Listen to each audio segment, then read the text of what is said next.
This year, the Legacy of Kain series is 25 years old. So we're going to celebrate by taking a little break from our lore discussion on the Arcane Tomes to look back at another great Legacy of Kain cut content treasure trove, the Blood Omen Alpha. We had originally helped to expose this back in 2018, but it was only the pandemic and the Soulweaver Alpha that let us fully flex our video potential with these, so we thought it might be worth looking back to the parts we've missed and illuminate some of the cut content of Blood Omen 1 for its 25th anniversary. The Blood Omen Alphas were a pair of early prototypes of Blood Omen Legacy of Kain that were created on the 12th and 15th of July 1996, about 4 months before the final release date. In developer interviews, Legacy of Kain creator Dennis Dyack talked about the Herculean effort it took to get Blood Omen over the line and completed in time. And he's not kidding.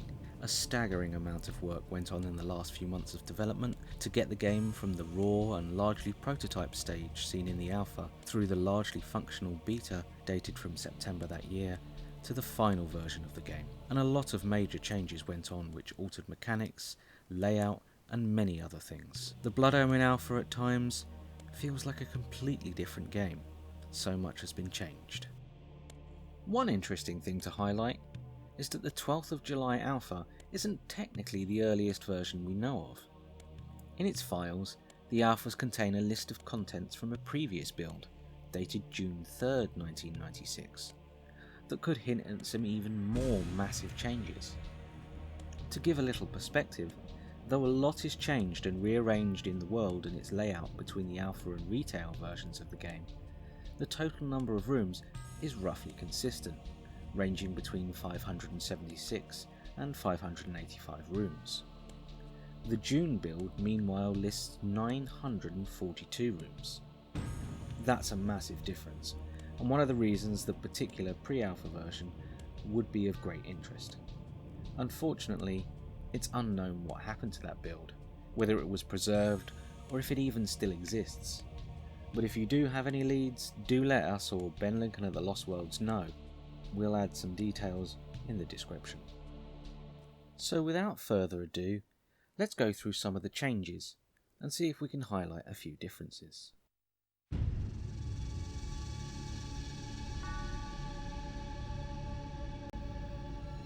As always with these types of things, it must be pointed out that the alpha version of Blood Omen represents an unfinished state in the development of the game, and thus can be prone to numerous issues that would be fixed or at least very greatly improved in the retail game.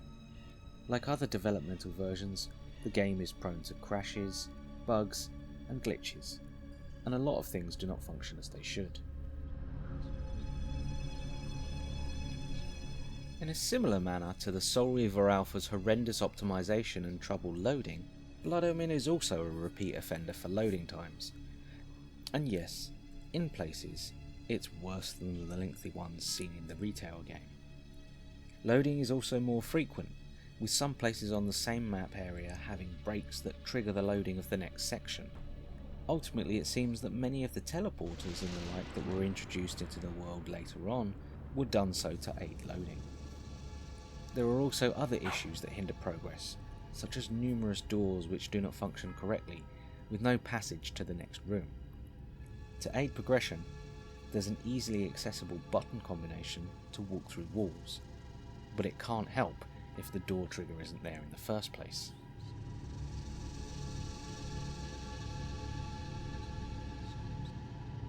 The combination of various stability issues, bugs, glitches, unfinished areas, and other factors ultimately means that it's not possible to finish the game in one complete sitting, and instead it becomes necessary to skip ahead at times, using the developer's level select, or other methods. In this version, the level select can be accessed, using the built-in walk through walls code to pass through the wall in the very first area.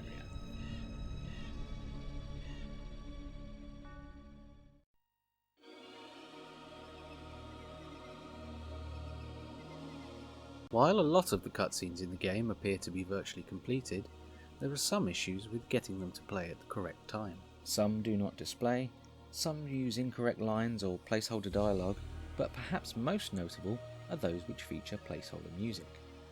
Among the tracks that appear in place of Steve Hennifin's score are several tracks from the Conan the Barbarian soundtrack. Some cutscenes can only be viewed through file extraction and don't trigger correctly in-game. Background music tends to play in short loops, and audio and dialogue bugs are frequent, with dialogue often looping continuously if an interaction is made while they're playing. To travel to my crypt, where the soil of my grave provides me respite. I often resort to this when I am weak and need nourishment. The people will not rest until Nosgoth is purged of your kind.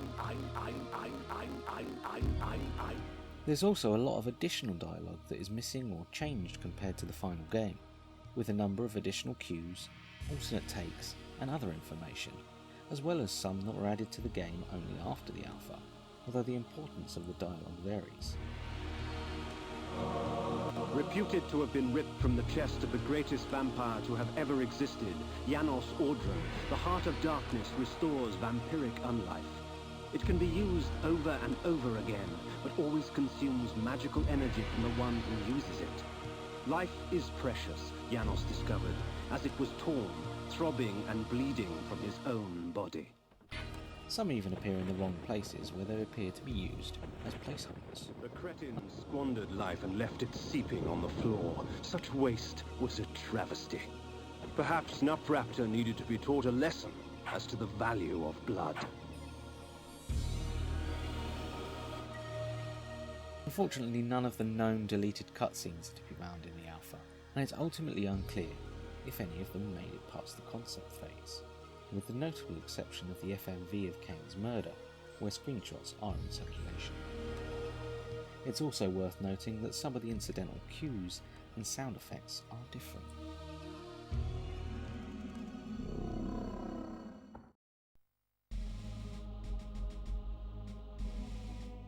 A number of in-game effects are different from the final game. Signs in general are more numerous, but there are also many signposts that are missing, and a lot of business signs lack vistas for closer examination. The Elder Futhark-inspired blood script is not yet present, and messages are entirely in English, although they do have an interesting font. Vista points have a different design, with a triangular cloudy appearance, with skulls at the corners rather than the red symbol seen in the final game. These vistas vary from their retail counterparts, and are more numerous in some places, and less so or entirely absent in others. Many extra vistas feature views over the landscape similar to those in retail that unlocked Batflight locations, potentially suggesting the same thing being unlocked here. And with the more open map progression, many link to the same places, allowing Kain to crisscross the world map with ease, whichever order was taken. Interactions such as the opening of doors, pressing of switches, or activation of vistas is done manually using the action button, whereas in retail walking into things is generally sufficient, and some switches are given different designs. In some places, extra lighting marks doors and objects of interest, which is generally toned down somewhat by the retail version. Moon doors are not present.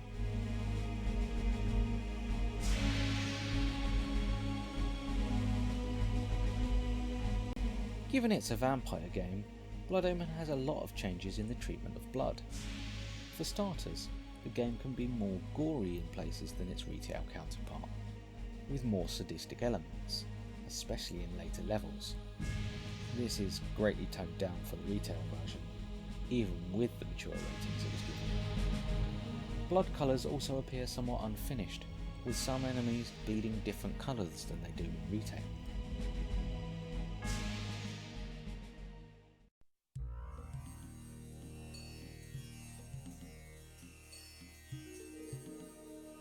It's quite a surprise, but the Blood Omen Alpha technically has no secrets present. The secrets counter can be found in the menus, but it will not count them as obtained, and there are no secret shortcuts in the developer's level select.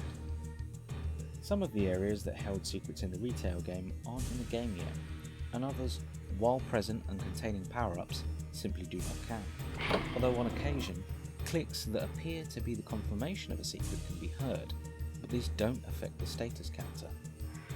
Curiously though, the secrets counter found in the menu shows a total of 200 secrets, double what is seen in the retail game. Potentially this could be an indication of the cut down scope of the game. Another interesting difference on the status screen is that the timer when Kain begins the game starts much lower at 1 day 17 hours, whereas in the final game it starts at 4 days 17 hours to reflect the time that Kain has been dead. The in-game position, map tile and timer are shown by default in the top left hand corner of the screen.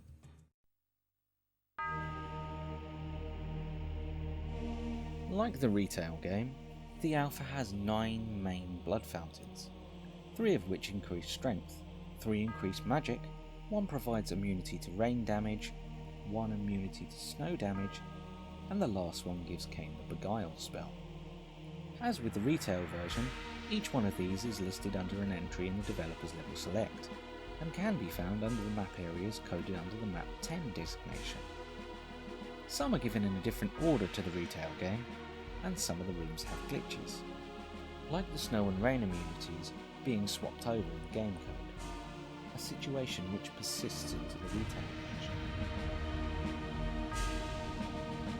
Snow will do you no harm, for our blood preserves. A number of the fountains are also not connected properly to the outside world. In general, these rooms are the same as the retail version. However, in each one, an additional line is spoken with the fountain saying, Blood enhances, our blood preserves, our blood heals, for the blood is the life. After the main instruction. This was a known deleted line. In addition to the known fountains, there are 4 extra fountains hidden in the game world. These additional fountains are decorated slightly differently than the others, each bearing a number of red blood symbols on the walls, and all are also counted as different map areas. Where the regular fountains are map 10 section 00 to section 8, these are under map 55 section 90, 5591, 5690 and 5691. Their lack of listings on the level select and unusual numbering combined with the broken doorways makes it difficult to manually enter the rooms using the known methods for skipping into areas, and so the contents cannot be comprehensively checked at this time. However, it's tempting to consider that the 4 extra fountains might relate to the 4 remaining missing dialogues relating to blood fountains, which offered restored health, restored magic, improved vampiric abilities, and protection from the swamp. Most of the spirit forges remain the same. However, their entrance passages are usually much simpler, consisting of a single square room compared to the longer corridors seen in retail. At least one, the Antitoxin Forge, is now inside a building. Several of the forges are not connected properly to the outside world or the developer's level select, and none of the secret backdoors appear to be present. Notably, where the retail level select has 3 copies of the Pentalich of Tarot Spirit Forge, for the 3 areas it can be visited in, the Alpha has only 1, although the other 2 are present and can be accessed through other means. They just aren't connected to the outside world or the level select.